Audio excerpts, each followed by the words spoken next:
नमस्कार. पत्रकार हेमंत सुशीला श्रीराम जोशी. दीर्घकाळ सजा झालेले कैदी त्या तुरुंगात चिंतनातून, विविध धार्मिक किंवा उपदेशात्मक अभ्यासातून, त्या पूर्वीच्या घाणेरड्या विचारातून बाहेर पडू शकतात. असे कितीतरी कैदी असतात की जे तुरुंगातून बाहेर पडल्यानंतर या अशा पद्धतीच्या चिंतनातून आपला मार्ग बदलतात आणि एक वेगळं आयुष्य जगतात. आणि हे जर अट्टल कैद्यांना शक्य आहे, तर तुरुंगाबाहेर असणाऱ्या नेत्यांना ते का शक्य नाही? आणि हे शक्य करून दाखवलं आहे राज्याचे उपमुख्यमंत्री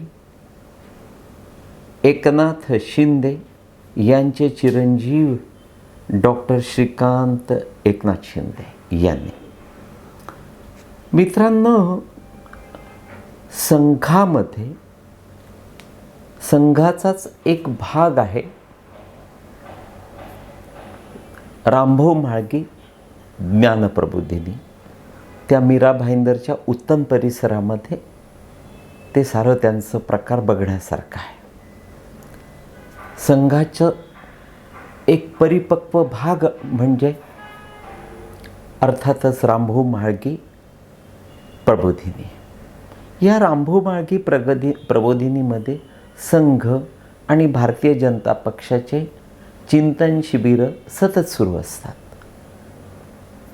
पण राजकीय दृष्ट्या काँग्रेसनंतर जर आपल्या पक्षाला कायम स्थिरता द्यायची असेल, तर त्यासाठी संघ आणि भारतीय जनता पक्षाची जी राजकारण करण्याची पद्धत आहे ती अंगीकारली पाहिजे, हे सर्वात आधी बाळासाहेब ठाकरेंच्या लक्षात आलं.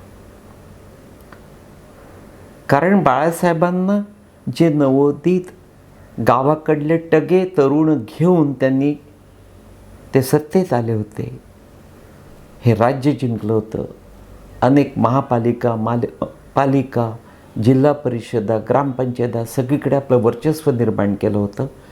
पण पत्रकार बाळासाहेब ठाकरेंच्या लक्षात ते आलं होतं की जर ह्या साऱ्यांमध्ये स्थिरता हवी असेल, तर वेगळा विचार या साऱ्या शिवसैनिकांच्या मनात आला पाहिजे.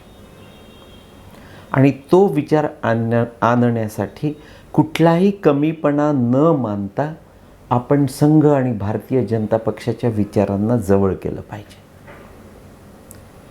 आणि त्या काळी म्हणजे आजपासून जवळपास 25 वर्षांपूर्वी बाळासाहेब ठाकरेंनी राज्यातल्या या तमाम स्थानिक नेत्यांना, आमदारांना एकत्र बोलावून त्यांना या रामभाऊ म्हाळगी प्रबोधिनीमध्ये जायला भाग पाडलं. तिथे वेगवेगळे शिबिरं या सैनिकांसाठी आयोजित करण्यात आले. आणि संघाचे, भारतीय जनता पक्षाचे जे प्रचारक होते, जे विचारवंत होते, जे अभ्यासू होते, ज्यांनी हे हिंदुत्व आणि समाज वेगळ्या पद्धतीनं घडवण्याचं ठरवलं होतं, त्यातले जे तरबेज होते, त्या साऱ्यांकडून या शिवसैनिकांना कुठलाही कमीपणा न मानता मार्गदर्शन करवून घेतलं. मात्र पुढे बाळासाहेबांना त्यात आणखी झेप घ्यायची होती, त्यात त्यांना कंटिन्युटी ठेवायची होती. पण मध्येच माशी शिंकली. आणि आपण जर वारंवार भारतीय जनता पक्ष, रामभाऊ म्हाळगे प्रबोधिनी, राष्ट्रीय स्वयंसेवक संघ यांची दारं ठोठावली तर आपलं महत्त्व कमी होईल आणि संघ, भारतीय जनता पक्षाचं महत्त्व वाढेल, असा विषारी सल्ला अर्थातच बाळासाहेबांना कोणी दिला ते नाव इथे सांगण्याची गरज नाही. बाळासाहेब दुर्दैवानं त्या विचाराच्या दबावाखाली वावरत होते. त्यातच त्यांचा मृत्यू पण झाला आणि तो विचार तिथेच संपला. त्यानंतर तुम्हाला आठवत असेल की माझ्या याच व्हिडिओमधून मी अलीकडल्या 2-3 वर्षांमध्ये अनेकदा हेच सांगितलं की एकनाथ शिंदे यांना जर त्यांच्या शिवसेनेमध्ये प्रदीर्घ काळ स्थिरता आणायची असेल, एक विचार आणायचा असेल, त्यांना जर काहीतरी वेगळं घडवायचं असेल, एक सुसंस्कारित नेतृत्व त्यांच्या पक्षामध्ये निर्माण करायचं असेल, तर त्यासाठी संघाची गरज आहे. हे मी वारंवार एकनाथ शिंदेंना सांगत होतो आणि ते नेमकं त्यांच्याही पुढे असलेल्या त्यांच्या या लेखाच्या लक्षात आलं. तुमच्यासमोर हे गुपित आजपर्यंत फोडल्या गेलेलं नाही, पण मागल्या काही महिन्यांपासून डॉक्टर श्रीकांत शिंदे यांनी बाळासाहेबांची ती स्टाईल किंवा त्या पलीकडे वेगळ्या पद्धतीनं आणखी मोठी झेप घेऊन त्या म्हाळगी प्रबोधिनीचे दरवाजे ठोठवले आहेत आणि आता ठाणे जिल्ह्यातले जे त्यांचे नगरसेवक आहेत, त्या नगरसेवकांची प्रशिक्षणं त्यांनी पूर्ण करून घेतली आहेत. त्यांना संघात जायचं नाही, त्यांना भारतीय जनता पक्षामध्ये कदाचित जायचं नसेल, पण त्या तोडीचा जर पक्ष आपण उभा केला तर भारतीय जनता पक्षाला पॅरलल किंवा आपलाच एक सख्खा भाऊ, फक्त वेगळ्या घरात राहणारा, हा विचार त्यांच्या डोक्यामध्ये येईल आणि एकनाथ शिंदेंच्या शिवसेनेला 100% भारतीय जनता पक्ष आणि राष्ट्रीय स्वयंसेवक संघ धाकट्या भावासारखा सांभाळून घेईल. हे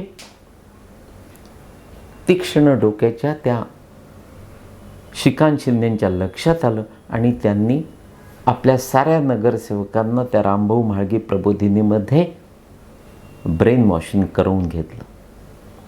अर्थात केवळ ठाणे जिल्ह्यापुरते नगरसेवक किंवा नेते त्यासाठी मर्यादित नव्हते.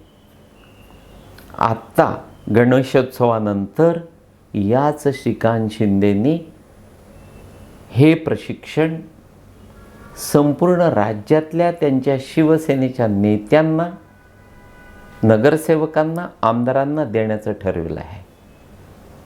त्यांचे स्वतःचे शिवसेनेचे मूळ विचार, मूळ जे चांगले विचार आहेत ते, आणि त्या जोडीला संघ भारतीय जनता पक्षाची पद्धत, त्यांचे विचारसरणी, त्यांची काम करण्याची पद्धत, आंदोलनं असतील, त्यानंतर समाजसेवा असेल, हिंदुत्व असेल, पक्ष जोपासण्यासाठी, वाढवण्यासाठी, फोफावण्यासाठी वेगळ्या पद्धतीनं काम करायचं असेल, त्यासाठी आता त्यांनी डॉक्टर श्रीकांत शिंदे यांनी राज्यातल्या इतरही जिल्ह्यात आदेश दिले आहेत आणि गणेशोत्सवानंतर हा विचार रुजवण्यासाठी त्या म्हाळगी प्रबोधिनीमध्ये तुम्हाला सारेच शिंदे गटाचे नक्की दिसणार आहेत आणि हेच चातुर्य म्हणतात त्या बापबेट्यांचं. म्हणजे भारतीय जनता पक्ष किंवा संघावर अंतर्गत टीका करण्यापेक्षा, त्यांची रेषा मोडण्याचा उगाचच तोकडा प्रयत्न करण्यापेक्षा, आपण त्यांच्या संगतीनं त्यांच्या पंगतीला कसे बसू शकतो, हा एक सकारात्मक विचार शिंदे बापबेट्यांच्या मनात आला आणि तुमच्या ते आता लक्षात येईल की त्याचा प्रदीर्घ परिणाम शिंदे यांच्या शिवसेनेवर अतिशय सकारात्मक पद्धतीनं तुम्हाला पाहायला मिळणार आहे. या दोघाही बापबेट्यांचं करावं तेवढं कौतुक कमी. दुसरा महत्त्वाचा मुद्दा असा आहे मित्रांनो की शिवेंद्रराजे भोसले आपल्या या राज्याचे बांधकाम खात्याचे मंत्री आहेत. आता शिवेंद्रराजे किंवा त्या पद्धतीचे शिंदेंच्या गटातले किंवा भारतीय जनता पक्षाचे असे काही मंत्री होते की त्या फडणवीसानंतर त्यांची मुख्यमंत्रीपदी थेट वर्णी लागावी. पण जे सारेच्या सारे मंत्री इतके नालायक निघाले की केवळ फडणवीसांच्या प्रेमापोटी आणि मिशन देवेंद्र जे आपण राबवतो त्यासाठी मला या मंत्र्यांच्या चड्ड्या सोडता येत नाही. पण अमुक एखाद्या मंत्र्याच्या विरोधात जर त्याच्या खात्यातल्या महिला आम्हाला लैंगिक शोषणासाठी त्रास दिला जातो त्या विरोधात रस्त्यावर उतरल्या तर मला फारसं आश्चर्य वाटणार नाही. अतिशय विकृत पद्धतीनं जे मंत्री फडणवीसांनंतर, जे आजी माजी मंत्री फडणवीसांनंतर थेट मुख्यमंत्री पदाच्या शर्यतीत राहिले असते किंवा शहा मोदी यांच्या लगेच तो विचार मनात आला असता आणि त्यांनी फडणवीसांना दिल्लीत बोलावून घेतलं असतं. तो विचार मागे पडला आणि फडणवीस जे काल सांगितलं त्यांनी की आता मी मुंबईतच राहणार आहे, त्याला मुख्य कारण हेच आहे की फडणवीसांच्या तोडीचा एकही मंत्री दुर्दैवानं त्यांच्या पक्षात तयार झालेला नाही. काही चांगलेही मंत्री आहेत पण त्यांची फडणवीसांच्या इतकी योग्यता नसल्यामुळे फडणवीसानंतर जर बाजू तोकडी लंगडी पडली तर त्याचा मोठा परिणाम भारतीय जनता पक्षासाठी होऊ शकतो. त्यामुळे त्यांचं नाव मागे पडतं आहे. पण जे कॉम्पिटंट आहेत, ज्यांच्यात मोठी ताकद आहे, असे काही मंत्री मी त्यांना वारंवार सांगत होतो की पैशांच्या बायकांच्या मागे लागू नका, बायका ठेवू नका, अनेक लग्न करू नका, लोफरगिरी करू नका. ऐकलं नाही. त्यामुळे फडणवीसांनी देखील त्यांच्या ते लक्षात आल्यानंतर त्यांना एका विशिष्ट अंतरावर ठेवायला सुरुवात केली. कारण फडणवीस हे हेडमास्टर आहेत, त्यांना हे चालणारच नाही. आणि जे करतायत त्यांना जर वाटत असेल की फडणवीसांना काही समजत नाही तर तुम्ही दररोज कोणती चड्डी घातलेली असते ते सुद्धा फडणवीसांना माहिती असतं. जर मला माहीत असतं तर फडणवीसांना का नाही. त्यामुळे पुन्हा एकदा हा ड्रॉबॅक त्या एकनाथ शिंदे यांच्या लक्षात आलेला आहे. म्हणून त्यांनी फडणवीसांशी, भारतीय जनता पक्षाशी पंगा न घेता कुठल्याही नकारात्मक सुरुवातीचे विचार पुन्हा एकदा त्यावर न ओढता त्यांनी पॉझिटिव्ह सकारात्मक भूमिका घेतली आहे. आणि त्या दोघा बाप बेट्यांचं आपापसातलं ट्युनिंग, त्यावर कौतुक करावं तेवढं कमी. मी तुम्हाला आधीच सांगितलं की सुरुवातीला वाटायचं की पुढल्या काही दिवसामध्ये डॉक्टर श्रीकांत शिंदे त्या एकनाथ शिंदे यांना डोकेदुखी ठरत आहेत का. पण आज उलटं घडलं आहे. Shrikant Shinde is the big asset to Eknath Shinde. त्यामुळे श्रीकांत याचं कौतुक नक्कीच करावं लागेल. त्यातूनच थेट पंतप्रधानांनी त्यांची कशी दखल घेतली आहे तेही मी तुम्हाला याआधी 2 वेळा सांगितलं आहे.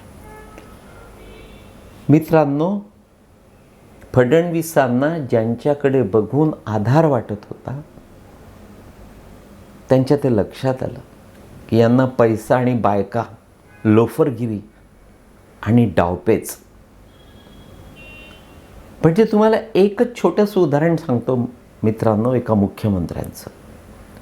एक मुख्यमंत्री होते, म्हणजे अजूनही ते हयात आहेत. त्यांनी केलेल्या चुकांमुळे त्यांना पुन्हा कधीही आपल्या या राज्यामध्ये फारशी चांगली सत्ता मिळाली नाही. म्हणजे त्यांच्याकडे समजा अमुक एखादा माणूस